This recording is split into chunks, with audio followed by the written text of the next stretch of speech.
checking out this video. Don't forget, like and subscribe. It does appear that Road Dogg has quit WWE. Trying to get more information, but apparently that just came out, and we did hear that it appears that he has quit. And I believe, I don't know all of this yet, so we may have more information by the end of the show. But I believe that he was the head writer of SmackDown a while ago, and it was when they first went to 3 hours and the show was atrocious. And then I think it was like last summer, he wasn't like, taken off creative, but maybe a restructuring, and somebody else kind of took over. And of course, that coincided with the show going back to 2 hours. So I'm sure that person got all the credit for the show getting better. And I will say that now that they have moved to 3 hours again, it is better. It has been much better at 3 hours in 2026 than it was at 3 hours in 2025.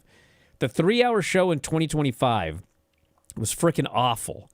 And a 3 hour show in 2026 is better.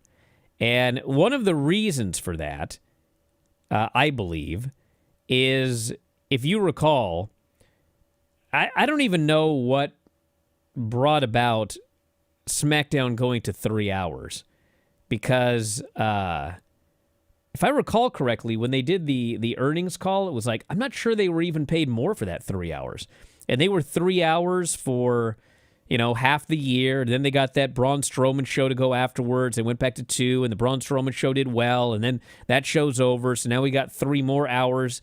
And I think it's going to be the same thing. They're trying to find like another show or maybe another Braun Strowman, another season. And then probably during the summer, the show will go back to 2 hours. I'm not exactly sure what's going on, why, the finances, whatever. But they might have got a little bit. I mean, they should have gotten more advertising money because they had an extra hour. But I'm not sure if they were like paid for the hour. But anyway, the point is this.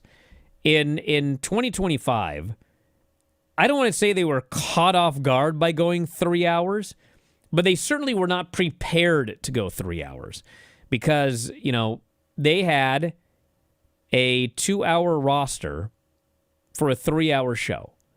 And Raw had a 3 hour roster for a 2 hour and 30-minute show. So, Raw was longer, but when you watched the show, it was like they had enough people. They didn't have to have these excruciatingly long matches. The talent and everything fit the 2.5 hours. Whereas on SmackDown, it was like, this is a 2 hour show that just feels stretched 3 hours. They don't have enough people. They don't have enough talent. And then, they went back to 2 hours. Everything was fine. And then, they've moved back to 3, but we've got a lot of call-ups from NXT. We've had people that have jumped over from Raw. They've really filled out the roster. So now at least it feels like it's a 3 hour show with a 3 hour roster. I don't want it to be 3 hours, but if it's 3 hours, at least give me like 3 hours of content.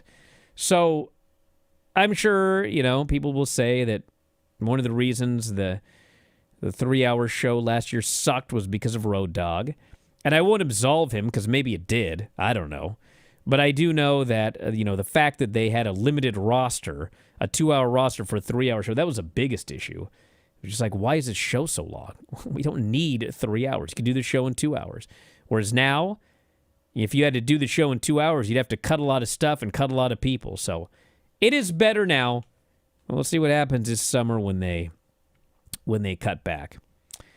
Russell Votes is claiming that WWE is trying to put something together for Tom Brady to perhaps show up at WrestleMania.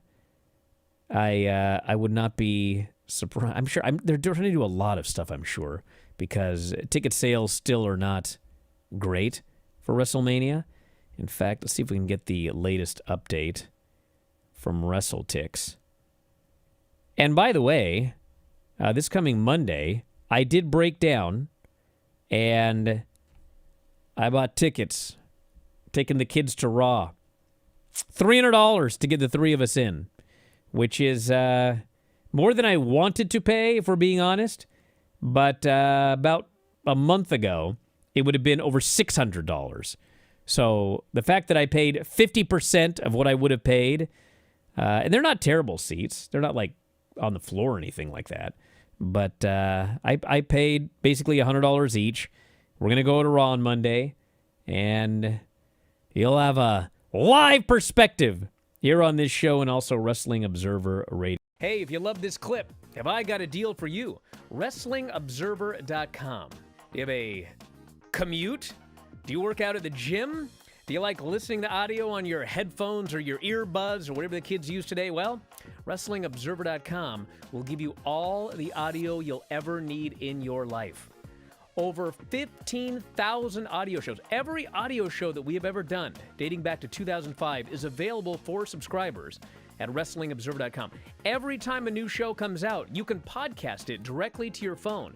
If you have a commute, as noted, if you go to the gym, if you like to lift weights and listen to Granny review soap operas, well, WrestlingObserver.com gets you full access to all of these shows and all of these archives. You can go back and listen to TNA reviews from 2010. You can go back and listen to reviews of every WWE pay-per-view, every big story that's ever happened in wrestling.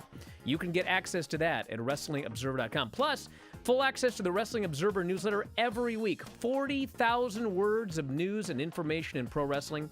Why get all your scoops off Reddit, which aren't even accurate most of the time?